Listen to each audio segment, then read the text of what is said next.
మంత్రులకి already ప్రమాణ స్వీకారం ఆ రోజునే అయిపోయింది. నరేంద్ర మోడీ గారి సమక్షంలోనే ముఖ్యమంత్రి, ఉప ముఖ్యమంత్రి, మంత్రుల ప్రమాణ స్వీకారం అయిపోయింది. ఆ తర్వాత శాఖల కేటాయింపు జరిగింది. ఆ తర్వాత శాఖలు తీసుకున్న మంత్రులు 1 by 1 వాళ్ళ ఛాంబర్లలో బాధ్యతలు స్వీకరించడం అయిపోయింది. అందులో డిప్యూటీ సీఎంగా ఉన్నటువంటి పవన్ కళ్యాణ్ గారు రావడం, అక్కడి నుంచి వచ్చి తనకు సంబంధించి ఇచ్చినటువంటి కార్యాలయం మీద చూసుకోవడం, ఆ తర్వాత బాధ్యతలు స్వీకరించడం అంతా అయిపోయింది. ఇప్పుడు లోకేష్ గారిది అంతా అయిపోయాక అంటే ముహూర్తాలు ఎవరికి వాళ్ళు చూసుకున్నారు.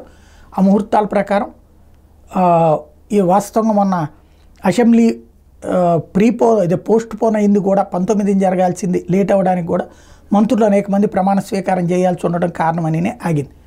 అయితే నిన్న దాదాపు 8 మంది దాకా మంత్రులు ప్రమాణ స్వీకారం చేయడం, ఫైనల్గా నారా లోకేష్ ఇప్పుడు బాధ్యతలు స్వీకరించారు.